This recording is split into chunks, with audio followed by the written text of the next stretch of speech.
I've lived here all my life. My mum and dad still live in that house now. I grew up over the Pottersfield area and spent most of my childhood playing in Harlow Common and riding my bike with my mates up and down the Mud Hills, which is more commonly known now as Church Langley. I first performed at the Playhouse when I was 8, so it was the first place I ever saw a show, and then it was the first place I ever performed in a show. My grandparents moved here from London, and they always talk about moving to the new town, and that's really nice to be able to, for them to be able to share with their grandchildren, but also their great-grandchildren as well. So there's heritage and the stories that come with that. It's been very kind to me and my family, been very supportive with the education service and development. We felt safe. From my experience, I think I would say that Harlow's got like a strong sense of community. I think that there's lots of opportunities in Harlow as well. But it's our responsibility to look after where we live. When I'm in the office, I never get a sense of anyone's there just to do their job and then go home and that's the end of it. I get a genuine feeling with everyone who works for Harlow Council that they care and that they come to work to make a difference. I think the council plays a massively important role in looking at how we can support people's lives. That's really one of the most rewarding things you can do. Like, that person's looking at you to assist them when they really don't know what to do and where to go.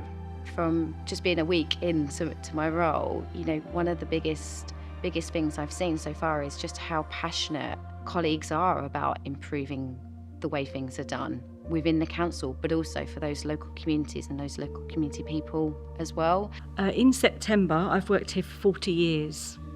I started at Harlow Council when I was 16.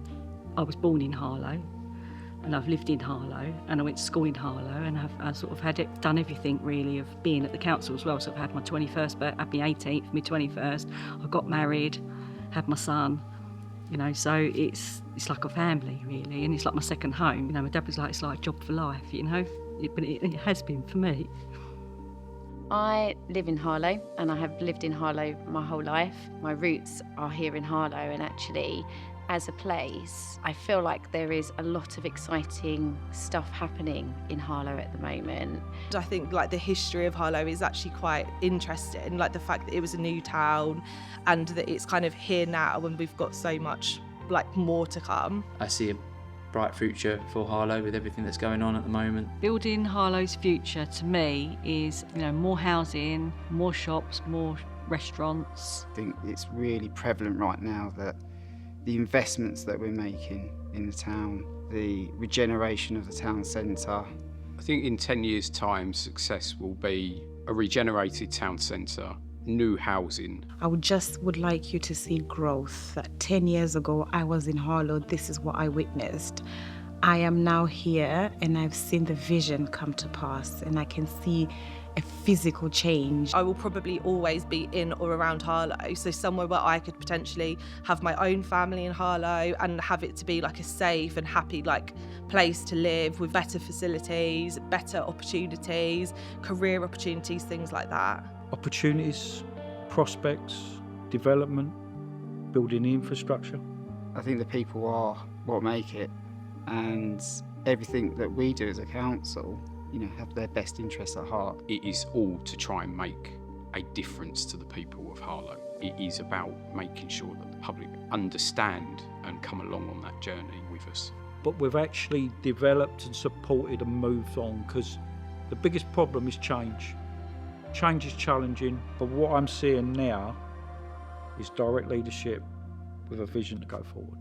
And it means we need to have a future that we can look forward to.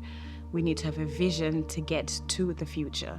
It is an exciting time, and I think, it's definitely looking at, not necessarily for this generation, but actually what's next for the next generation in terms of coming through, and how do we make sure that they are inspired and want to be part of that local community as well going forwards. It's got a lot going for it. It's that, there's massive potential for Harlow. But then I think there's a drive for being better. It's something to be proud of.